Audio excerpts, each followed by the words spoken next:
Cita. Longtemps, elle s'est interdite d'exercer le métier de comédienne, tant l'héritage semblait lourd à porter. Finalement, la fille de Romy Schneider a franchi le pas avec talent. On l'a découverte à la télévision, on la retrouve aujourd'hui au théâtre, la trentaine épanouie. Voici maintenant l'invité des 5 dernières minutes. Et cette invitée, c'est Sarah Biasini. Bonjour, merci beaucoup d'être avec nous sur ce plateau du 13h. Vous voilà donc de nouveau sur les planches d'un théâtre parisien pour une pièce avec laquelle vous avez fait une longue tournée, L'Antichambre, de Jean-Claude Briseville. Alors on est tout de suite plongé dans l'atmosphère d'un salon philosophique du XVIIIe siècle.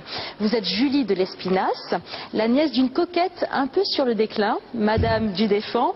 Et peu à peu, vous allez prendre le dessus sur votre bienfaitrice. Vous êtes assez redoutable dans ce rôle. Non, enfin, c'est-à-dire que voilà, donc Julie de Lespinasse arrive chez sa tante, elle a une petite vingtaine d'années, elle arrive de Lyon, de la campagne, elle ne connaît pas Paris, elle ne connaît pas les philosophes ni la pensée culturelle qui sévit à l'époque et plus particulièrement chez sa tante, et elle est très curieuse, elle a envie d'apprendre, d'évoluer, de grandir. Elle va apprendre très vite. Elle va apprendre très vite, c'est vrai, mais pas forcément avec l'aide de sa tante. Elle va apprendre toute seule. Sa tante préférerait qu'elle reste un petit peu comme un gentil petit chien dans l'ombre, à ses pieds gentiment, à lui servir de lectrice, etc. Mais elle va prendre son envol, oui. Très vite. Alors il y a une vraie relation de femme à femme. Hein. Face à vous, la marquise donc du Défend, interprétée par Danielle Lebrun. Une immense comédienne, c'était une jolie rencontre, j'imagine. Oui, oui, d'autant plus que, bon, on a déjà joué donc l'Antichambre au Théâtre Hébertot l'année dernière, on est parti en tournée.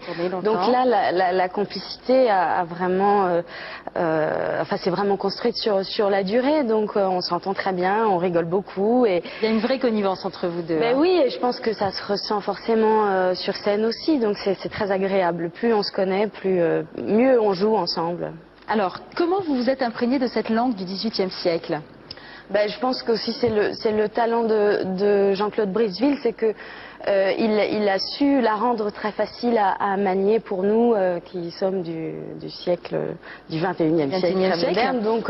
Donc il connaît très bien cette langue et les expressions d'usage de cette époque-là, mais en même temps c'est pas très difficile à manier pour nous. Enfin, j'ai trouvé en tout cas. En tant qu'actrice, il y a un rythme à trouver, mais moi c'est plus Danielle Lebrun qui a des gros pavés quand même où là il faut trouver une respiration à l'intérieur, enfin trouver un rythme. Moi j'ai des phrases pas trop longues, donc ça va, je m'en sors assez bien. Ça vous a plu de vous plonger dans l'atmosphère de ce salon philosophique?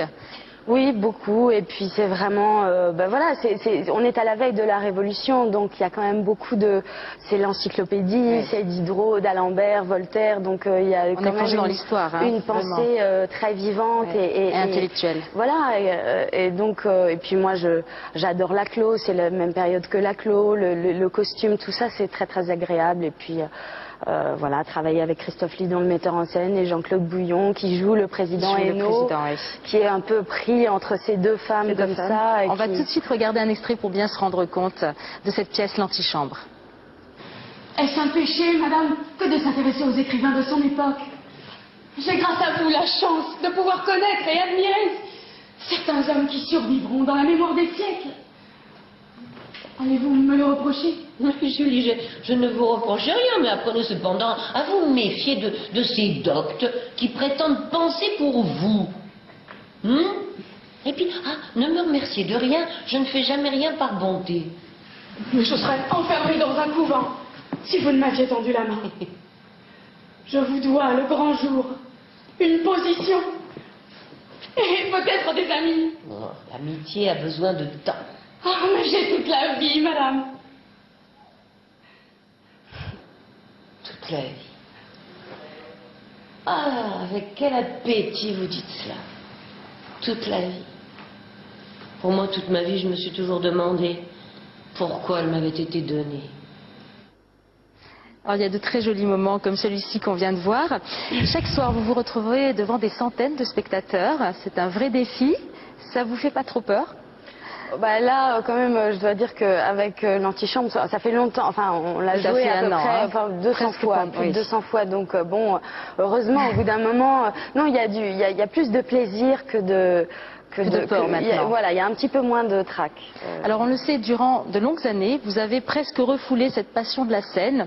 Vous aviez même déclaré au début de votre carrière que vous ne vous sentiez pas encore autorisé à jouer. Vous avez dépassé ce sentiment aujourd'hui, Sarah Biasini. Non, mais je pense qu'il y a toujours le problème de la légitimité. Encore aujourd'hui? Bah oui, mais je pense que c'est pour beaucoup de métiers. Il y a beaucoup de gens qui pensent ça et je pense que c'est normal. Voilà, donc je pense que je me poserai toujours la question, mais c'est pas grave. J'ai accepté que ça ne s'arrêtera jamais, c'est pas grave. Est-ce que, comme votre mère Romy Schneider, vous avez envie de cinéma maintenant? Oui aussi, mais c'est vrai que je trouve une adrénaline au théâtre qui ne se retrouve nulle part ailleurs. Voilà, le fait d'être derrière un décor et d'attendre son entrée et d'entendre le bruissement des gens qui s'installent dans la salle. Et puis c'est immédiat, c'est direct. Vous avez un rapport avec les gens. Enfin, vous y prenez beaucoup de plaisir apparemment. Oui, vraiment. Merci beaucoup Sarah Biasini d'avoir été avec nous. Merci à vous. Je rappelle que vous jouez actuellement au Théâtre de l'Œuvre dans l'Antichambre de Jean-Claude Briseville avec une mise en scène de Christophe Lidon. Et à vos côtés, on l'a vu, on retrouve Daniel Lebrun et Jean-Claude Bouillon. Merci. Dans quelques minutes, vous pourrez retrouver